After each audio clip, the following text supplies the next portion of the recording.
आज के महाकुंभ में कांटे वाले बाबा की जो है वो लोकप्रियता लगातार बढ़ रही है। चुप रहना भाई, बंद करना तेरा बकवास, बंद कर अभी। और अभी तो रुको, क्लाइमैक्स अभी बाकी। कांटों पे लेटे हैं, इसको कैसे सहन कर लेना। प्रभु महिमा है, कोई तकलीफ नहीं होता है। हम साधु हैं, तपस्या करता हूँ। अरे वाह, ऐसा कैसे हो सकता है?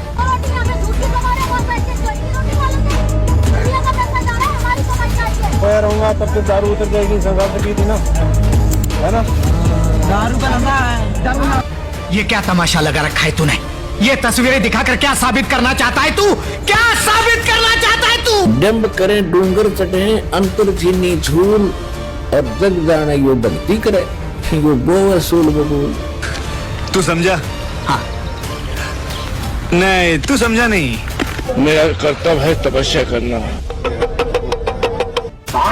बात दिल्ली तक पहुंच चुकी है चतुर सिंह जी, और दिल्ली से अब हमारा शहर तक, बाद में हमारा घर तक, बाद में जुबान काट दी जाएगी उसकी जिसने ये बात दिल्ली तक पहुंचाई। कैसे कांटों पर लेट जाते हैं कांटों वाले बाबा? आज इसी सवाल पर विस्तार से चर्चा करने के लिए हम आपके बीच कुछ आध्यात्मिक जानकारों के विचार लेकर आए हैं। इस आध्यात्मिक ज्ञान चर्चा में एक तरफ है खुद कांटों वाले बाबा तथा दूसरी तरफ हैं संत रामपाल जी महाराज। इन आध्यात्मिक जानकारों में किसका ज्ञान उत्तम है? कमेंट करके हमें अपनी राय अवश्य दें। अगर इस चैनल पर आप पहली बार आए हैं तो फटाफट से वीडियो को लाइक और चैनल को सब्सक्राइब जरूर कर दें। तो चलिए वीडियो शुरू करते हैं।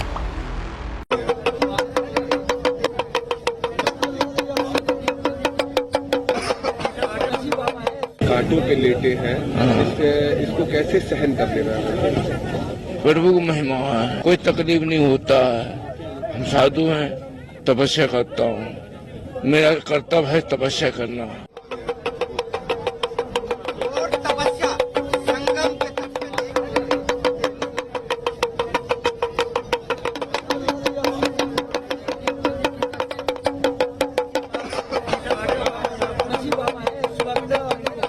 बाबा जी अपना नाम बता दें।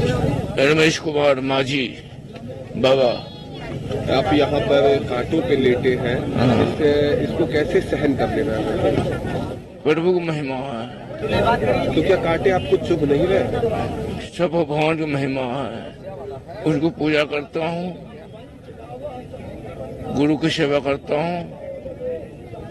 गुरु ने ज्ञान दिया, गुरु से आशीर्वाद दिया हमको। कब से कांटों पे लेट रहे हैं आप? ये आज 40-42 साल हो चुका है। हर साल लगाता हूँ। कहाँ जाते हैं आप? हाँ, कहाँ जाते हैं आप?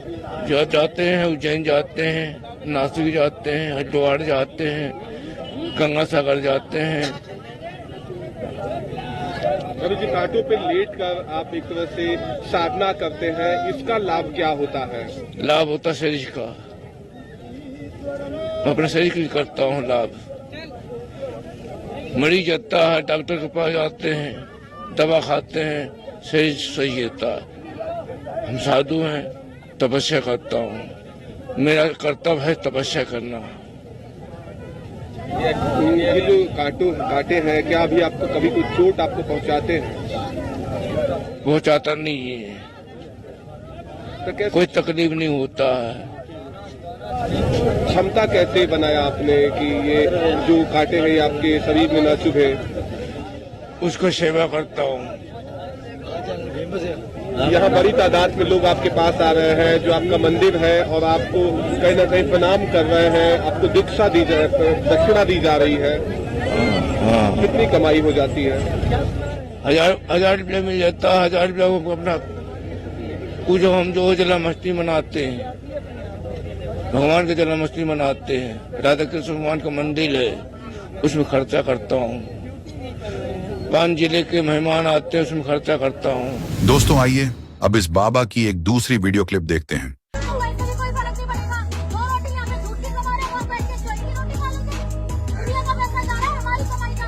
रहूंगा तब तो दारू उतर जाएगी, संघर्ष की थी ना, है ना। दारू बनाना है। खड़े हो बाबा, एक बार खड़े हो। ऐसा करो, परवीन जी को बुला के लाओ। ऐसा साथी आ गए, ये आगे देखो, इनको 2 पैक।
बात सुनो, इधर देखो, कोई रुक जाओ।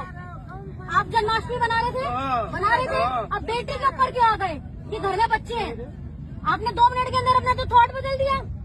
मैं कह रही हूँ अच्छा चलो बच्चों के काम आएंगे, कोई बात नहीं, वो भी मेरी बहन बराबर। दोस्तों, अब आप भली भांति समझ गए होंगे कांटों पर लेटे हुए इस बाबा जी का सच, कैसे यह बाबा लोग भोली जनता को मूर्ख बनाते हैं। आइए अब सुनते हैं संत रामपाल जी महाराज के आध्यात्मिक विचार।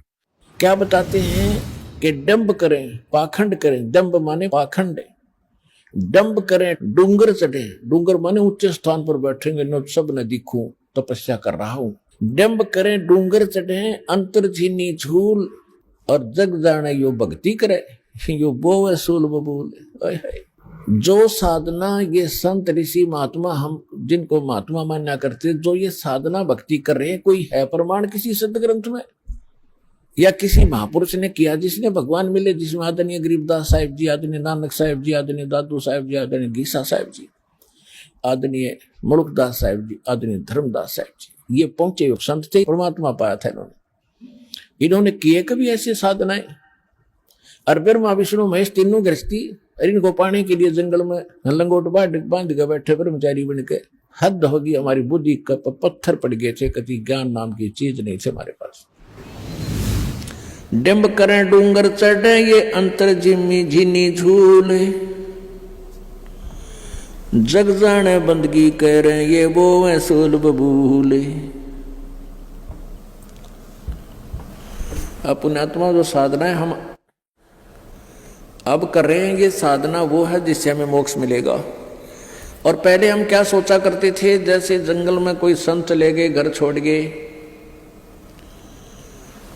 और वहां जाके साधना करते हैं, तपस्या करते हैं। हम ये सोचा करते भगवान तो ये पाएंगे।